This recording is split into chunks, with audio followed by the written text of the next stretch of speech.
they suspended those guys for the game on Friday, but then never mentioned why and never did an apology. I assume an apology is probably coming tonight, but did they miss the boat by not doing the apology on Friday? Well, it seems like they first suspended them, and then they issued an apology on the website or on their blog. Right, we're talking about Fox, by the way. Apologizing on air. I think the best thing to do is just to make sure there's an apology on air, and then this whole thing would be behind everyone, and we could focus on the sports instead. But they've gone about it in a strange way by first doing a suspension, then issuing an apology.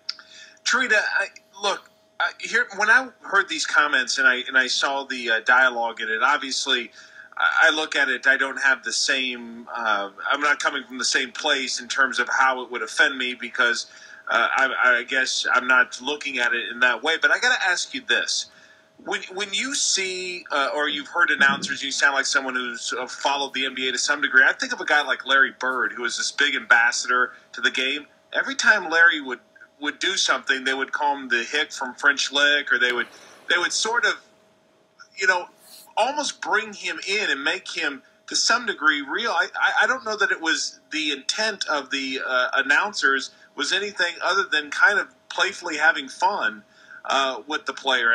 Doesn't intent have to play into it? It certainly has, but at the same time, we can't sit here and make guesses about the intent. At the end of the day, the way it came across was offending to a lot of people, and it was inappropriate. And, of course, Fox seems to agree with that, be mindful of the steps that they took. But I think the issue has been made bigger in some ways by them not doing the right thing in the right order. If there was an apology very quickly and it was on air, I think this whole thing would be behind us by now. I agree with you. I think that that's the way it should have gone down, Trita. It's funny. You're not 100% happy because they didn't issue the apology. I'm not 100% happy because I think they mistreated the announcers. And like you say, until they issue the apology, the thing won't go away. So, I mean, I'm with you that they should do it on air, and my guess is they will do it tonight. Trita, I know you're short on time. Thank you so much. Thank you. Have a good day. That's Trita Parsi. And we have somebody has just sent us the exact audio. So rather than Brian and I reenacting it, here is what got the Ralph and Michael in trouble. Hamed Haddadi? Yeah? Where's he from?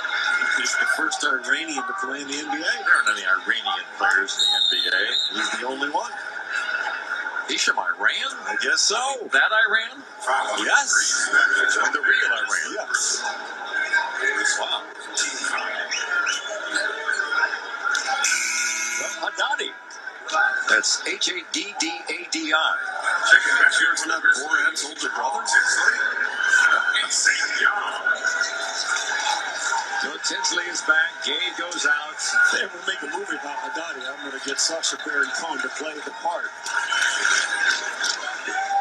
Gay had quite a second half with 21 points in the half, getting a greeting from happy head coach Lionel Hollins. Here's Haddadi. Nice little backdoor pass. Look at the pass. I guess those Iranians can pass the ball, especially the post players. I don't know about their guards. So that's the segment in question. And if you're just joining us, I maintain that this has been mishandled by Fox tremendously. Ralph Lawler is a 31-year employee of the Clippers, 25 years without missing a game.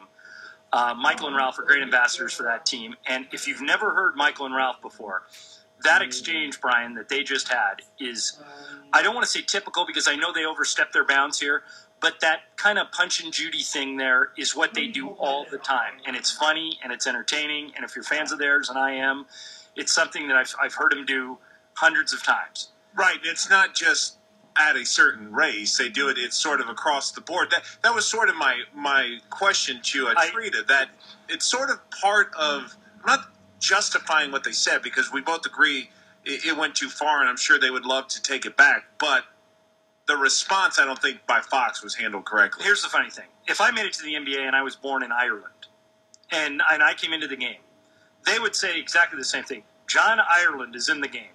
He's born in Ireland? That Ireland? You think he's going to the pub after the game? You know, it would all play out the exact. And because I know those guys, I know that they are doing what they do. and wouldn't think twice about it. Now, would there be some Irish people that would be offended? Sure.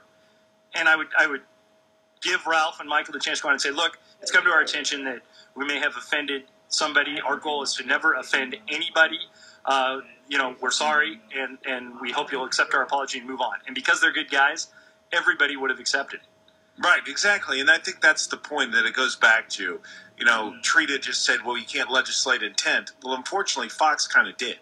All right, coming up, your comments, 877-710-ESPN, 877-710-3776.